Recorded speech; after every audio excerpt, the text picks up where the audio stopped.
Assalamualaikum warahmatullahi wabarakatuh. My name is Anggita Prameswari and I'm from class 33.6A.02, and today I will explain the first material. It is communicating with students.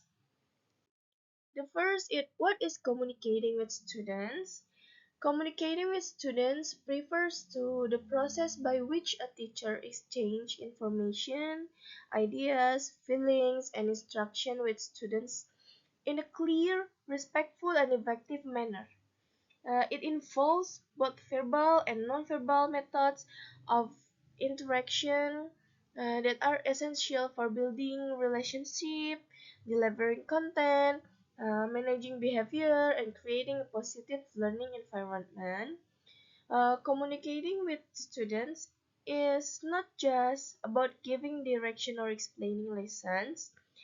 It is about creating an atmosphere of mutual understanding, trust. Effective communication help ensure that students understand easily, feel comfortable expressing their thoughts, and stay engaged with the learning process. And the next is number one, the role of communication in literature-based learning. English literature classes are unique. Students are expected to engage with complex texts, debate themes, analyze characters, and connect literature to real-world context. This can only happen when the classroom environment supports open, respectful, and meaningful communication. Effective communication in literature case, there is four. Number one is help students feel safe to express opinion, even if their interpretation differ from others. Number two is encourages collaborative learning, where ideas are shared and explored together. Number three is fosters critical thinking, as students are guided to analyze, question, and interpret. Number four is reduce confusion about task, expectation, and assessment. This is very important in literature classes because it helps students understand complex ideas and feel safe sharing their thoughts. It also helps them connect personally with the text. Without good communication, discussion can feel closed and students may stay silent even if they have something meaningful to say. And the next is types of communication. There is two types of communication. The first is verbal communication. Verbal communication, uh, this includes the words a teacher speaks or writes in class. For example, giving clear instruction for assignment or discussion activity, asking thoughtful, open-ended question like, why do you think the author choose that ending? The third is providing feedback that motivates students to improve rather than discouraging them. Effective verbal communication should be clear and structured, encouraging and inclusive, adjusted to students' level of understanding. And the second is nonverbal communication. This refers to body language, facial expression, gestures, tone of voice, and even the physical space between teacher and student. For example, eye contact can show interest and attention. The second is a smile can make nervous student feel more confident, and the third is a calm tone can help de-escalate a tense situation during a debate. And the next is strategies for effective communication with students. Here are some key practice every teacher should consider. The first is clarity is key. Use simple, precise language, give step-by-step instruction, especially for assignments of or group work. For example, for your assignment, please write a 500-word essay analyzing the theme of isolation in this short story. Submit it by next Monday via Google Classroom. Uh, this example instruction is clear. Text type, length, topic, and deadline are mentioned in there. Number two is be respectful and supportive. Always communicate in a way that respects student dignity, avoid sarcasm, judgmental language, or public criticism. For example, students said, I think the main character is selfish, and teacher said, that's an interesting point.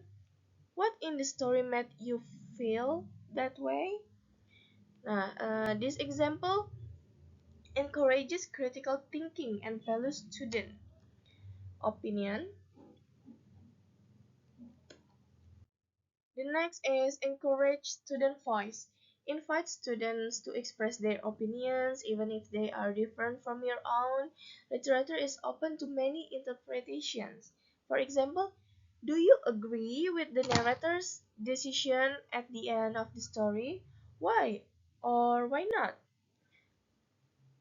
This example open-ended question that invites personal reflection. And the fourth is listen actively. Don't just wait for your turn to speak. Really listen to what students are saying. Acknowledge their response and build off them. For example, students said, I think the tone of the poem changes in the second stanza. And the teacher said, that's a great observation. What kind of tone do you think it shifts to? Uh, this example builds on the student's answer and encourages deeper analysis. And the next is number 5. Be mindful of tone and emotion. Your voice and expression carry emotional message. Be aware of how your tone affects students' motivation and comfort. For example, it's totally fine if you didn't understand right way. Let me explain it another way. Said with a calm, friendly tone. This example keeps students comfortable and open to learning. Number 6 is create the safe communication climate. Ensure students feel comfortable speaking in front of their peers. Never shames or embarrass a student for asking a question or giving a wrong answer. For example, in this class, everyone's ideas are welcome. Let's make sure we listen without interrupting and give each other space to speak. This example builds trust and encourages participation. And the next is adapt to students' language skills. Remember that even in a literature class, not all students may be equally confident in English. Be patient and offer language support when necessary. For example, symbolism is when something in a story represents a bigger idea. For example, a storm might symbolize emotional conflict. It helps students connect abstract literary concepts with concrete examples. And the fourth is common communication barriers in the classroom. Despite good intention, communication problems can still arise. Some common barriers include the first is language proficiency issues. Some students may struggle with vocabulary or complex literary language. And the second is fear of judgment. Students may avoid speaking because they fear being wrong or laughed at. And the third is overuse of teacher talk. Now, when teachers dominate the conversation, students become passive listeners instead of active participants. And the fourth is cultural misunderstanding. Certain topics in literature may be sensitive for students from different cultural or personal backgrounds. And the next is to overcome these barriers. Uh, Teachers should use plain English and explain difficult words, promote group work and peer discussion, set ground rules for respectful dialogue, be inclusive and sensitive to student diverse experiences. And the fourth is sample classrooms scenarios to understand how communication work in practice. Consider this situation. The first is a student gives a personal interpretation of a poem. The teacher nods, smiles, and says, "That's a thoughtful perspective. Can you explain more?" This encourages deeper thinking and builds student confidence. Second is during a heated discussion, two students interrupt each other. The teacher steps in calmly. "Let's hear one voice at a time. John, please finish your point. Then Lisa, you can respond." And this example, respectful communication and ensure fairness. The third is a student seems lost during a group task. The teacher kneels beside them and asks softly, "Do you want me to clarify the instruction again?" The example it shows uh, attentiveness and care, encouraging the student to seek help. And this is part 2, problem solving.